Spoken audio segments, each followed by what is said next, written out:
सर्व विद्यार्थ्यांचे स्वागत। इयत्ता 12वी वाणिज्य विषय चिटणीसाची कार्यपद्धती, त्यातील प्रकरण क्रमांक 1 संस्थात्मक वित्त व्यवस्थापनाची ओळख, इंट्रोडक्शन टू कॉर्पोरेट फायनान्स। इयत्ता 11वीला असताना देखील आपण चिटणीसाची कार्यपद्धती या विषयाचा अभ्यास केला। इयत्ता 12वीला देखील आपल्याला चिटणीसाची कार्यपद्धतीमध्ये पहिला जो प्रकरण दिलेला आहे तो म्हणजे संस्थात्मक वित्त व्यवस्थापनाची ओळख, इंट्रोडक्शन टू कॉर्पोरेट फायनान्स। चला तर मग मित्रांनो, आपण संस्थात्मक वित्त व्यवस्थापनाचा अर्थ काय आहे ते आज आपण अभ्यास करूया। संस्था, व्यवसाय हे जे शब्द आहेत हे चिटणीसाच्या कार्यपद्धती या विषयामध्ये कंपनी किंवा संयुक्त भांडवली संस्था या संकल्पनेशी निगडीत आहेत। तर या पुढील भागांमध्ये ज्यावेळेस संस्था, व्यवसाय असे शब्द जर का आपल्याला दिसलेत तर त्यावेळेस त्याला कंपनी किंवा संयुक्त भांडवली संस्था असा अर्थ त्याचा ग्राह्य धरायचा। प्रकरणातील दुसरा महत्त्वाचा शब्द आहे तो म्हणजे वित्त। भांडवल, निधी, पैसा हे जे शब्द आहेत ते वित्त या शब्दाला समानार्थी म्हणून एक ढोबळ अर्थाने एक अर्थ लावला जातो। मात्र वित्त ही जी संकल्पना आहे ती विस्तृत स्वरूपाची आहे आणि म्हणून वित्त म्हणजे काय तर वित्त म्हणजे पैसा व पैशाचे व्यवस्थापन करणे होय।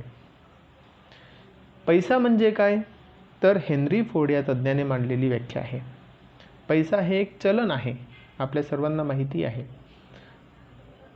तर पैसा हा एक हात किंवा पाय आहे, एक तर आपण त्याचा वापर करा किंवा गमवा अशी व्याख्या हेनरी फोर्ड या तज्ज्ञांनी मांडलेली आहे।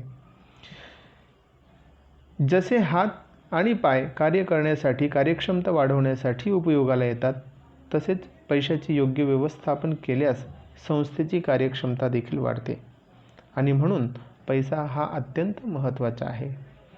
संस्थेच्या वेगवेगळे कार्य करण्यासाठी, वेगवेगळ्या प्रकारचे खर्च करण्यासाठी, वेगवेगळ्या प्रकारचे जे घटक आहेत ते खरेदी करण्यासाठी संस्थेकडे पैसा मुबलक प्रमाणामध्ये असायला हवा आणि तो मिळवण्याची जबाबदारी त्या संस्थेची असते।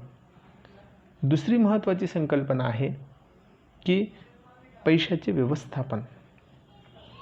पैशाचे असलेला जो पैसा आहे भरपूर, मात्र त्याचं योग्य व्यवस्थापन नसेल तर अशा वेळेस त्या संस्थेमध्ये असलेला पैसा हा साचून राहतो आणि साचलेला पैसा हा कमी कमी होत जातो आणि म्हणून जो असलेला पैसा आहे, जो साचलेला पैसा आहे त्याचे योग्य व्यवस्थापन योग्य वेळेस जर का झालं तर त्या पैशांमध्ये वाढ करता येते आणि म्हणून पैशाचे व्यवस्थापन करणं ही काळाची गरज बनली आहे।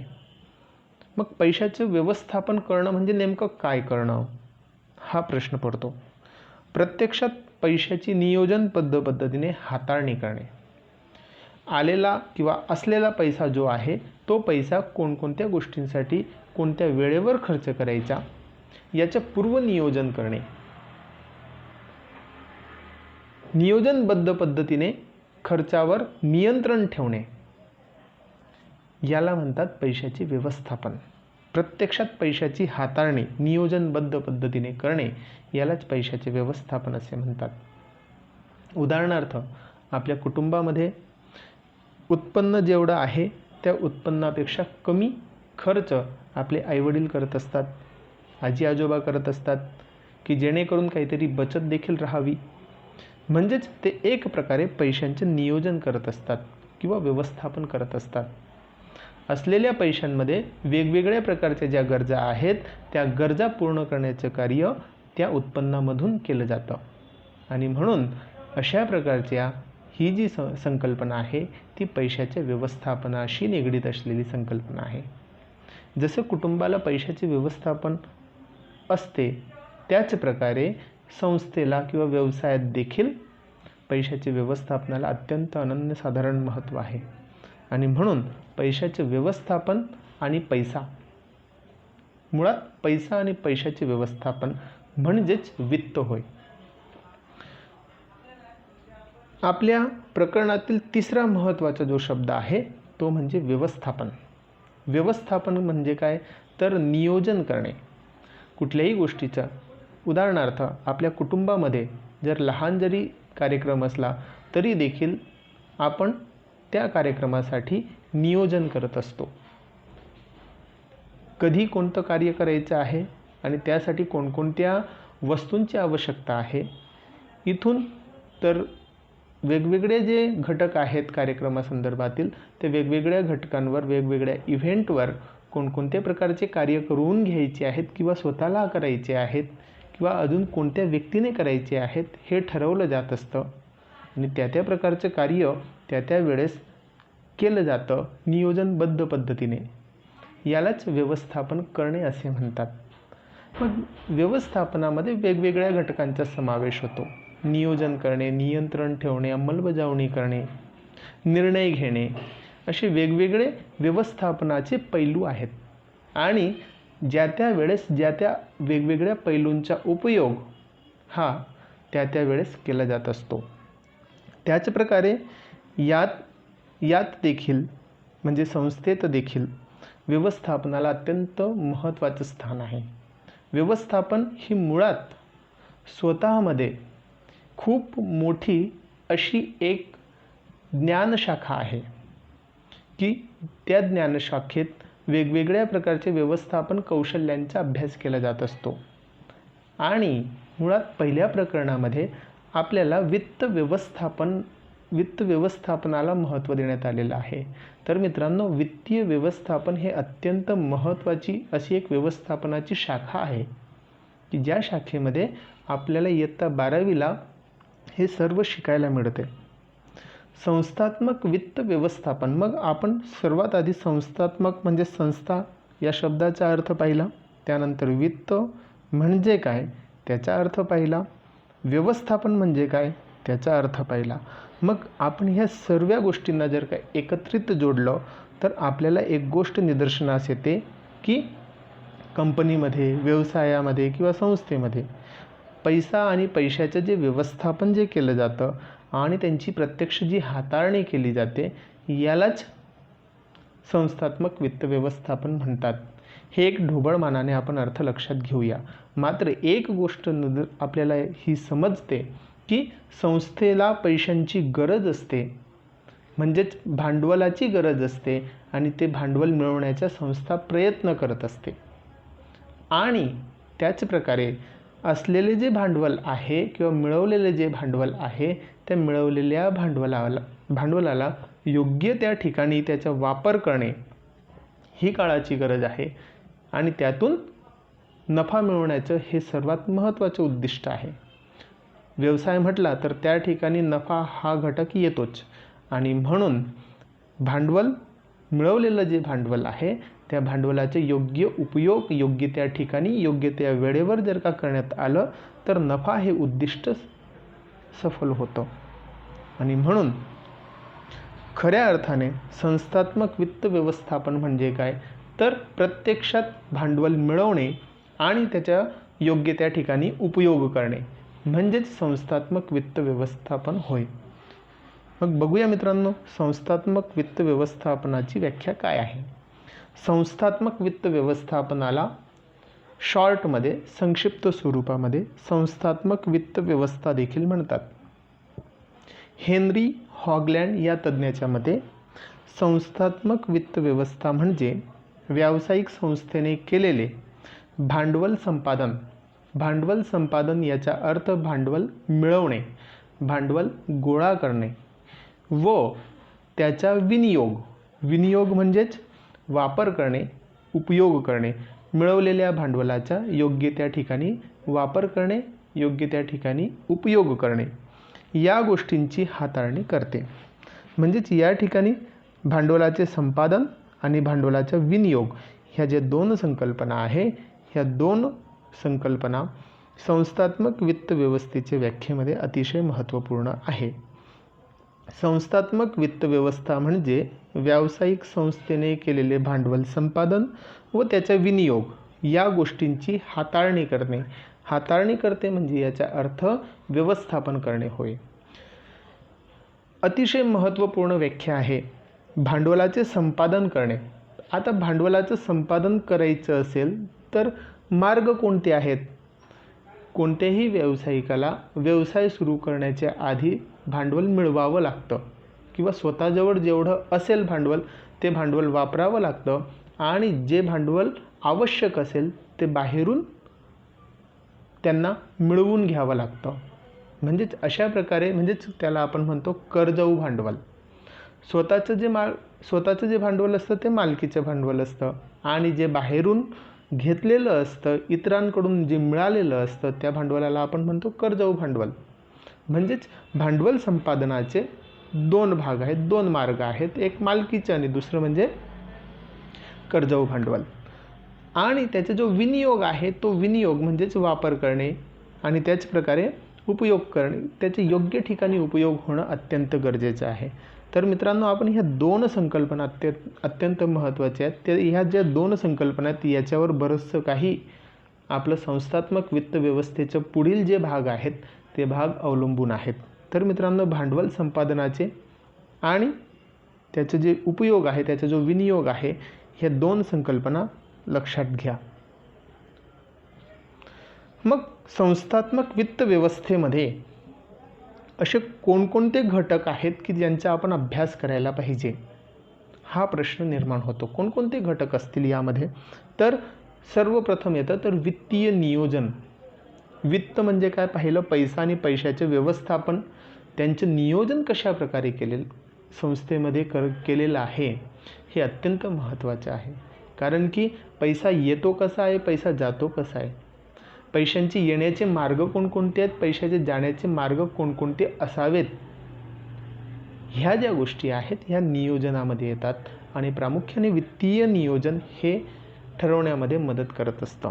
वेगवेगळ्या प्रकारचे जे निर्णय आहेत ते वित्तीय नियोजनामध्ये घ्यावे लागतात आणि संस्थात्मक वित्त व्यवस्थेमध्ये त्याचा अभ्यास हा केला जातो. भांडवली बाजारपेठ.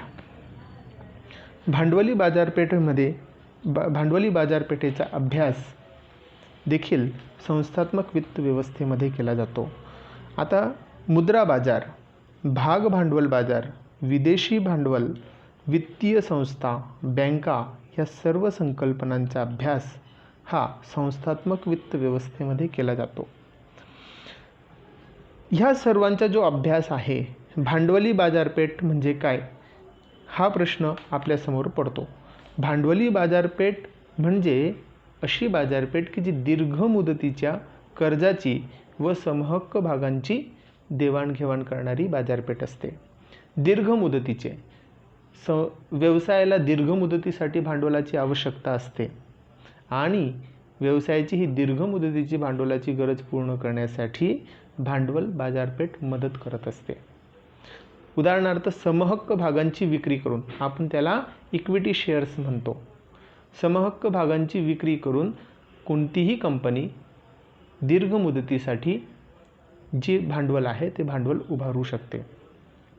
आणि म्हणून अशा प्रकारच्या बाजारपेठेमध्ये समहक्क भाग व कर्जऊ प्रतिभूती ज्या असतात त्यालाच आपण सिक्युरिटीज असे म्हणतो, त्यांचं वाटप व खरेदी विक्रीचे जे व्यवहार आहेत ते व्यवहार केले जातात. आणि म्हणून जे भांडवली बाजारपेठ आहेत ते भांडवली बाजारपेठ हे दीर्घ मुदतीच्या कर्जाची देवाणघेवाण करण्यासाठी प्रसिद्ध आहे. त्याच प्रकारे ज्या प्रकारे आपण भांडवली बाजारपेठ पाहिलं त्याच प्रकारे एक मुद्रा बाजार हा प्रकार असतो. यांचा अभ्यास आपण पुढे करणारच आहोत. मात्र एक लक्षात ठेवा की भांडवली बाजारपेठ असेल, मुद्रा बाजार असेल, भाग भांडवल बाजार असेल, विदेशी भांडवल असेल, तर हे जे वित्तीय संस्था त्याचप्रकारे बँका ह्या ज्या सर्व संकल्पना आहेत ह्या सर्व संकल्पना कुठे ना कुठे व्यवसायाची जी भांडवलाची गरज आहे ती गरज पूर्ण करण्यासाठी मदत करत असतात. तर आपण बघूया की विदेशी भांडवल हे तर देशांतर्गत झाले. हे सर्व हे जे आपण पाहिलं तर हे देशांतर्गत आपण म्हणूया. मात्र विदेशी भांडवल देखील, विदेशी बँका देखील किंवा विदेशी कंपन्या देखील व्यवसायाचे भांडवलाची गरज पूर्ण करण्यासाठी मदत करत असतात. एक विशिष्ट तारण घेऊन, गोल्ड किंवा सिल्व्हर तारण घेऊन अशा प्रकारचे जे बँका आहेत किंवा कंपन्या आहेत किंवा वित्तीय संस्था आहेत, विदेशी भांडवली वित्तीय संस्था ज्या असतात, तर त्या वित्तीय संस्था ह्या भांडवलाचा पुरवठा करत असतात आणि भांडवलाची जी गरज आहे ती पूर्ण करण्याचा प्रयत्न करतात. भारतीय वित्तीय संस्था आहेत, वेगवेगळ्या अनेक वित्तीय संस्था आहेत, त्या संस्था या भांडवलाची गरज पूर्ण करण्यासाठी मदत करत असतात. त्याचप्रकारे बँका ह्या कर्ज देत असतात. वेगवेगळ्या प्रकारचे मध्यम मुदतीचे कर्ज असतील, अल्प मुदतीचे कर्ज असतील, दीर्घ मुदतीचे कर्ज असतील, तर हे कर्ज देण्यास बँका ह्या मदत करत असतात. तर मित्रांनो, ह्या सर्व संकल्पना ह्या कुठे ना कुठे संस्थात्मक वित्त व्यवस्थेशी निगडीत आहेत आणि संस्थेला वित्त पुरवठा करण्यासाठी मदत करणारे आहेत. आणि म्हणून इतक्या महत्त्वाचे जे वित्त पुरवठा करणाऱ्या ज्या संस्था आहेत, त्या वित्त पुरवठा करणाऱ्या वेगवेगळ्या प्रकारचे हे जे संस्था आहेत, त्या संस्थांचा अभ्यास संस्थात्मक वित्त व्यवस्थेमध्ये केला जात असतो. आता या सर्वांकडून वित्त तर घेतलं, म्हणजेच पैसा घेतला, मात्र पैसा घेतल्यानंतर त्याचा वापर देखील व्हायला पाहिजे.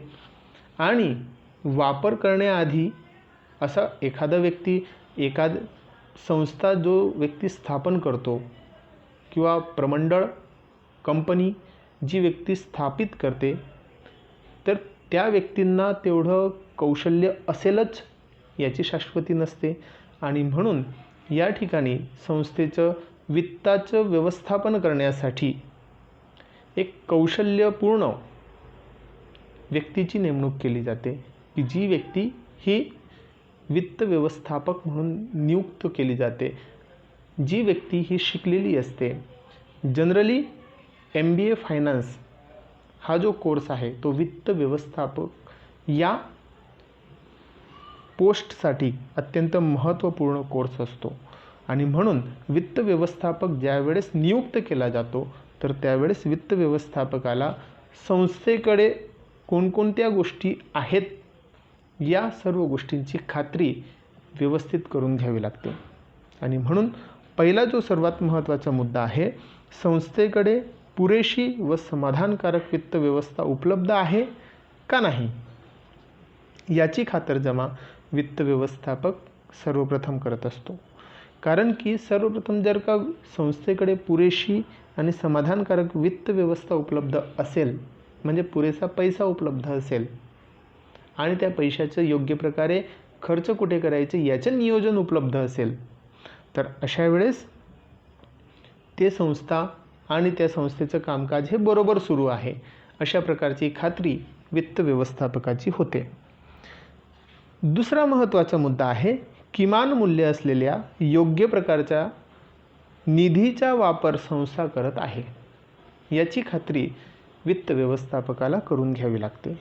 तर यामध्ये किमान मूल्य ही जी संकल्पना आहे, ही संकल्पना मुळात भांडवलाचे किमान मूल्य या अर्थाने घेतलेलं आहे. आणि म्हणून भांडवलाचे किमान मूल्य आपण याआधीच पाहिल्याप्रमाणे वेगवेगळ्या प्रकारचे जे मार्ग आहेत, वेगवेगळ्या प्रकारचे मार्ग हे व्यवसायाला भांडवल उभारण्यासाठी वेगवेगळ्या प्रकारचे पर्याय उपलब्ध असतात, वेगवेगळ्या प्रकारचे मार्ग उपलब्ध असतात, वेगवेगळ्या प्रकारचे स्रोत उपलब्ध असतात. जसे की आपण याआधीच पाहिलं की कोणकोणत्या प्रकारचे आहेत, मग भांडवली बाजारपेठ असेल, मुद्रा बाजार असेल, भाग भांडवल बाजार असेल, विदेशी भांडवल असेल, वित्तीय संस्था असतील, बँका असतील, असे वेगवेगळ्या प्रकारचे जे मार्ग आहेत किंवा स्रोत आहेत कर्जासाठीचे, तर ते उपलब्ध असतात. मग नेमके कोणत्या कर्ज प्रकारा किंवा कोणत्या कर्जासाठी कोणाकडून ते कर्ज घेतलेलं आहे आणि ते कर्ज घेतलेलं असताना नेमकं किती त्याच्यावर इंटरेस्ट म्हणजेच व्याज हे द्यावं लागतंय, याची जी खात्री आहे किंवा याचं जे निरीक्षण आहे, ते निरीक्षण हे वित्त व्यवस्थापकाला करावं लागतं किंवा त्याची तपासणी ही वित्त व्यवस्थापकाला करावी लागते. मग किमान मूल्य असलेल्या योग्य प्रकारच्या निधीचा वापर संस्था करत आहे किंवा नाही, तर किमान मूल्य म्हणजेच भांडवलाचे विविध स्रोत अस्तित्वात असताना सर्वात स्वस्त आणि योग्य स्रोत कोणते याची निवड करणे म्हणजेच किमान मूल्य होय. उदाहरणार्थ बँकेकडून देखील कर्ज घेता येतं आणि त्याचप्रकारे वित्तीय संस्थेकडून देखील कर्ज घेता येतं. असे दोन पर्याय व्यवसायाकडे आहेत. बँकेकडून घेतलेल्या कर्जावर 10% व्याजदर द्यावा लागते आणि वित्तीय संस्थेकडून घेतलेल्या कर्जावर 15% व्याजदर द्यावा लागते. मग व्याजदर बँकेचं 10% आणि वित्तीय संस्थेचं आहे 15%. तर अशा वेळेस कोणत्या संस्थेकडून किंवा कोणाकडून कर्ज घेतलेलं संस्थेला हे अधिक फायदेशीर राहील याचा योग्य तो निर्णय हा व्यवसायाला घ्यावा लागतो. आणि म्हणून बँकेकडून जर का घेतलं तर 10%चा हा वित्तीय संस्थेकडून घेतलेल्या कर्जापेक्षा स्वस्त कर्ज आहे. आणि म्हणून हे जे किमान मूल्य आहे हे किमान मूल्य बँकेकडून घेतले जे कर्ज आहे की वित्तीय संस्थेकडून घेतलेलं कर्ज आहे हे तपासण्याचं किंवा हे व्यवस्थित चेक करण्याचं कार्य वित्त व्यवस्थापकाचं असतं. आणि म्हणून किमान मूल्य असलेल्या योग्य प्रकारच्या निधीचा वापर संस्था करत आहे किंवा नाही याचं सखोल निरीक्षण परीक्षण हे वित्त व्यवस्थापक करत असतो. तिसरा महत्त्वाचा मुद्दा आहे, दुसरा मुद्दा झाला संस्था उभ्या केलेल्या निधीचा योग्य वापर करत आहे किंवा नाही. आता लक्षात घ्या, या ठिकाणी संस्थेकडे पुरेशी व समाधानकारक वित्त व्यवस्था उपलब्ध आहे हे देखील आहे. किमान मूल्य असलेल्या योग्य प्रकारच्या निधीचा वापर संस्था करत आहे हे देखील ओके आहे. मात्र प्रत्यक्षामध्ये संस्थेने जे उभी केलेली निधी आहे किंवा भांडवल आहे तर त्या भांडवलाचा योग्य त्या ठिकाणी वापर होतो आहे किंवा नाही, त्याचप्रकारे योग्य त्या वेळेवर वापर होत आहे किंवा नाही याचं देखील तपासणी किंवा याची देखील खात्री करण्याचं कार्य वित्त व्यवस्थापकाचं असतं. आणि म्हणून योग्य निधीचा वापर योग्य त्या वेळेस होणं खूप अत्यंत आवश्यक आहे. चौथा महत्त्वाचा मुद्दा आहे संस्थेच्या मालकांसाठी म्हणजेच भागधारकांसाठी कमाल लाभांश निर्मितीसाठी प्रयत्न करत आहे. शेवटी लाभांश हा महत्त्वाचा आहे. लाभांश म्हणजेच काय याआधी देखील आपण इयत्ता 11वीला असताना अभ्यास केलेला आहे. लाभांश हा एक नफ्यातील हिस्सा असतो की जो कंपनीच्या खऱ्या मालकांना दिला जातो म्हणजेच भागधारकांना दिला जातो. संस्थेच्या मालकांसाठी म्हणजेच भागधारकांसाठी कमाल लाभांश निर्मितीसाठी प्रयत्न करत आहे किंवा नाही कंपनी याची खातरजमा वित्त व्यवस्थापकाला करावी लागते. आणि म्हणून मित्रांनो ह्या ज्या 4 महत्त्वाच्या ज्या गोष्टी आहेत ह्या 4 महत्त्वाच्या गोष्टींची खातरजमा वेळोवेळी वित्त व्यवस्थापक स्वतः करत असतो. या ज्या 4 गोष्टी आहेत याची खात्री ही मुख्यत्वे करून वित्त व्यवस्थापक 2 निर्णयांद्वारे करत असतो. आणि ते जे 2 निर्णय आहेत ते 2 निर्णय आपल्याला महत्त्वपूर्ण आहे. हा IMP प्रश्न आहे, याच्यावर एक प्रश्न बनतो आणि हा अत्यंत महत्त्वाचा प्रश्न बनतो की संस्थात्मक वित्त व्यवस्थेच्या नीतीच्या आधारे वित्त व्यवस्थापकाला घ्यावे लागणारे जे 2 निर्णय आहेत ते 2 निर्णय कोणते. एक पहिला निर्णय असतो तो म्हणजे वित्तीय निश्चितीचा निर्णय आणि दुसरा जो निर्णय असतो तो म्हणजे वित्त गुंतवणुकीचा निर्णय. आणि मित्रांनो हे जे 2 निर्णय आहेत ते मुख्यत्वे करून संस्थात्मक वित्त व्यवस्थेची जी व्याख्या आहे आणि त्या व्याख्येमध्ये मी तुम्हाला जे सांगितलं होतं की जे 2 संकल्पना आहेत किंवा जे 2 शब्द आहेत ते अत्यंत महत्त्वाचे, भांडवलाचे संपादन आणि दुसरं म्हणजे त्यांचा विनियोग, या 2 संकल्पनांशी निगडीत आहे. भांडवलाचं संपादन हे पहिल्या निर्णयामध्ये येतं आणि म्हणजेच वित्तीय निश्चितीच्या निर्णयाशी संबंधित भांडवलाचं संपादन ही संकल्पना आहे. आणि दुसरा जो मुद्दा आहे वित्त गुंतवणुकीचा निर्णय तो म्हणजे मिळालेल्या भांडवलाचं विनियोग करणे, उपयोग करणे या संकल्पनेशी हा दुसरा मुद्दा संबंधित आहे. तर पहिला मुद्दा आपण पाहूया वित्तीय निश्चितीचा निर्णय. प्रत्येक उद्योग संस्थेला भांडवलाची गरज असते. प्रत्येक उद्योग संस्था ही भांडवल उभारण्याचा प्रयत्न करत असते आणि ते कमीत कमी किमान मूल्यामध्ये ते मिळावं याचा ते सतत प्रयत्न करत असते.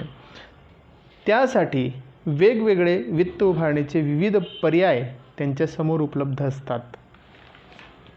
वेगवेगळे जे पर्याय आहेत ते पर्याय कोणकोणते असू शकतात त्यांचा देखील अभ्यास आपण याआधी केला. तर मित्रांनो, या ठिकाणी वेगवेगळे जे पर्याय आहेत त्या पर्यायांपैकी योग्य पर्यायाची निवड करणे हे अत्यंत आवश्यक आहे. दोन वाईट, एक चांगली आणि एक वाईट गोष्ट जर का असेल तर चांगल्याची निवड करणं सोपं असतं, पण दोन चांगल्या गोष्टी असतील तर त्या चांगल्या गोष्टींपैकी एका चांगल्या गोष्टीची निवड करणं हे अत्यंत कठीण असतं आणि हे कार्य वित्त व्यवस्थापकाला कंपनीत करावं लागतं. आणि म्हणून दोन पर्यायाची निवड जी आहे, दोन पर्याय जे आहेत त्या दोन पर्यायांपैकी योग्य पर्याय कुठला आहे किंवा अधिक चांगला पर्याय कुठला आहे याची निवड हे वित्त व्यवस्थापक करत असतो. आणि त्या पर्यायाची निवड करून योग्य भांडवलाची जी उभारणी आहे ती योग्य भांडवलाची उभारणी ही संस्थेला करावी लागते. योग्य भांडवलाची उभारणी म्हणजेच भांडवलाची योग्य रक्कम तसेच योग्य प्रमाणातील कर्जाऊ रक्कम व समहक्क भाग भांडवल यांचे मिश्रण होय. थोडक्यात सांगायचं झालं तर मालकीचे भांडवल आणि कर्जाऊ घेतलेलं भांडवल यांचं जे मिश्रण आहे, यांचा जो रेशो आहे किंवा यांचं जे प्रमाण ताळमेळ आहे यालाच योग्य भांडवल उभारणी असे म्हणतात. की जेणेकरून मालकीचे भांडवल आणि कर्जाऊ घेतलेलं भांडवल यांचं प्रमाण किती असेल आणि यांचं प्रमाणाचे मिश्रण कसं आहे त्या प्रमाणाच्या मिश्रणालाच योग्य भांडवलाची उभारणी असे म्हणतात.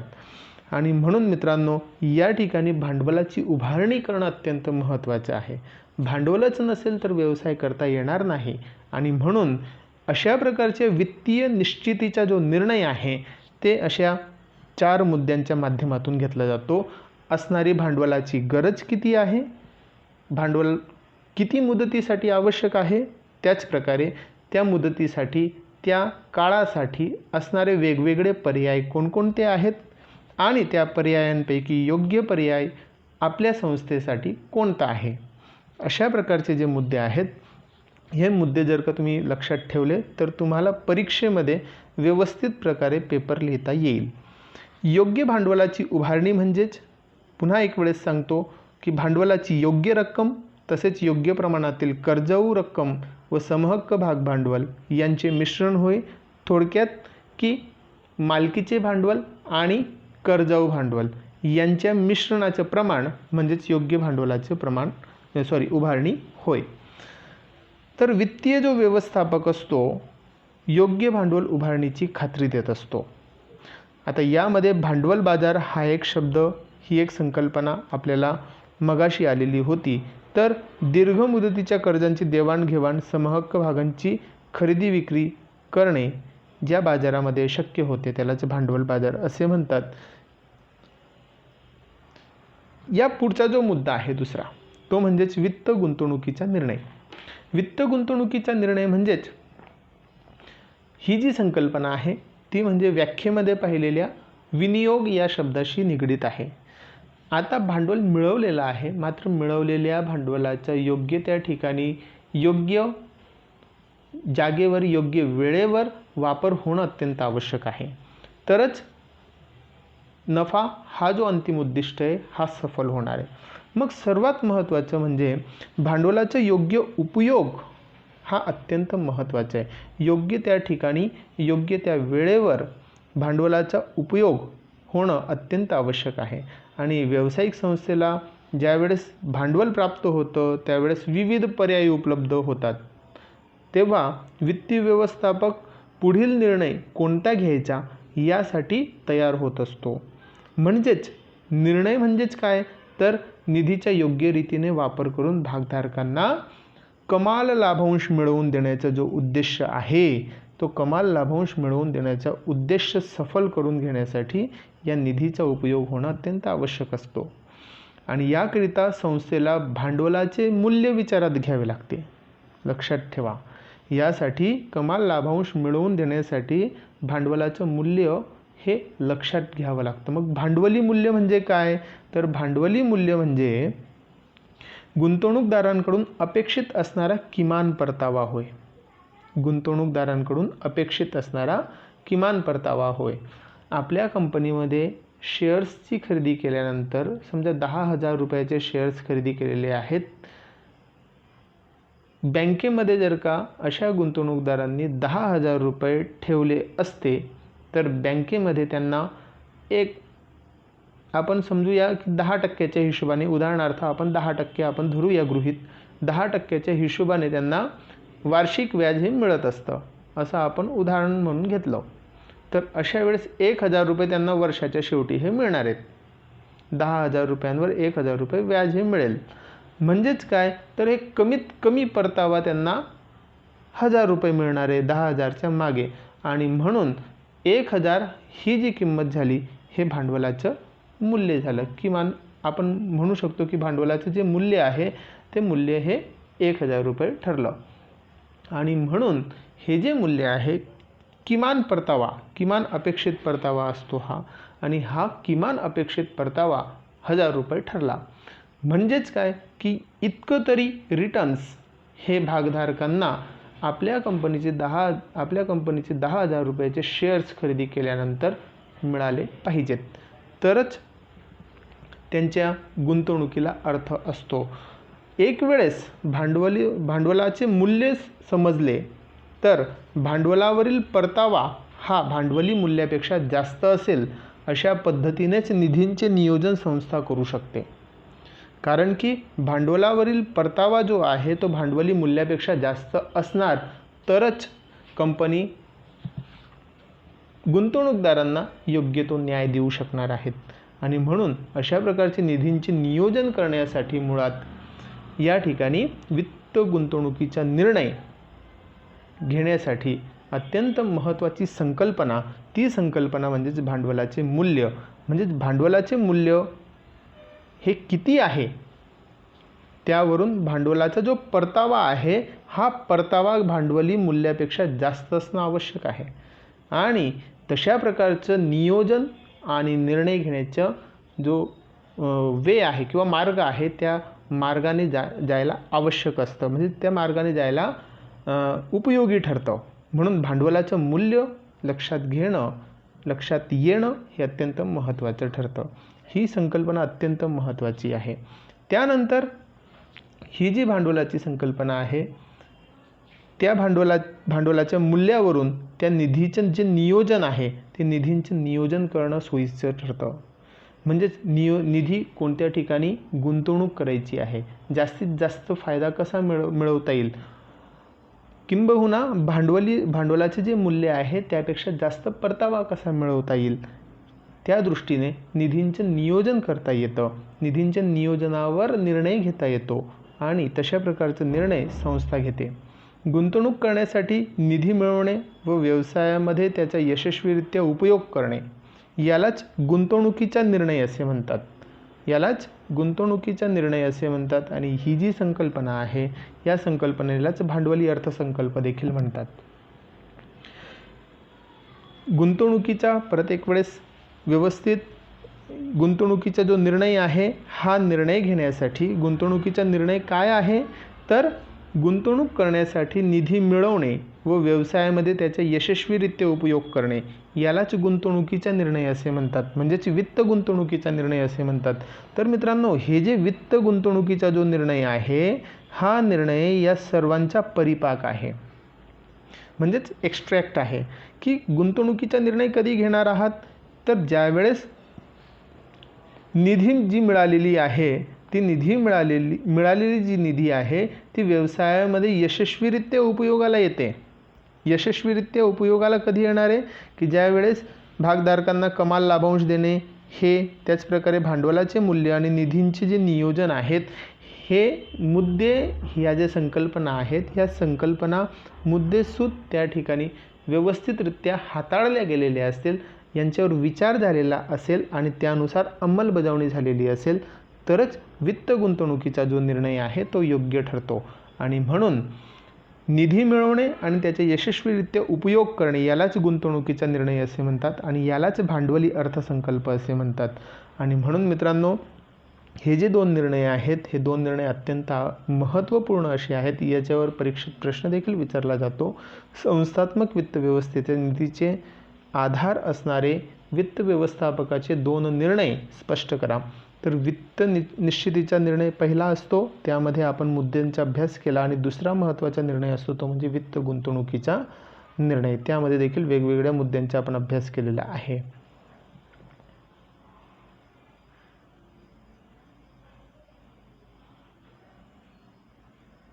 तर मित्रांनो, स्वाध्यायासाठी एक प्रश्न आहे, अत्यंत महत्त्वाचा आहे हा. संस्थात्मक वित्त व्यवस्था म्हणजे काय? संस्थात्मक वित्त व्यवस्थेच्या निधीचे आधार असणारे 2 निर्णय नमूद करा. त्याचप्रकारे वित्त म्हणजे काय किंवा संस्थात्मक वित्त व्यवस्था म्हणजे काय, व्याख्या लिहा, टिपा लिहा. असे वेगवेगळे प्रश्न आपल्याला येऊ शकतात. टिपा लिहामध्ये वित्त गुंतवणुकीचा निर्णय किंवा वित्तीय निश्चितीचा निर्णय अशा प्रकारचे प्रश्न आपल्याला परीक्षेत विचारले जाऊ शकतात. त्या दृष्टिकोनातून आपला अभ्यास असू द्या. Thanks for watching this video.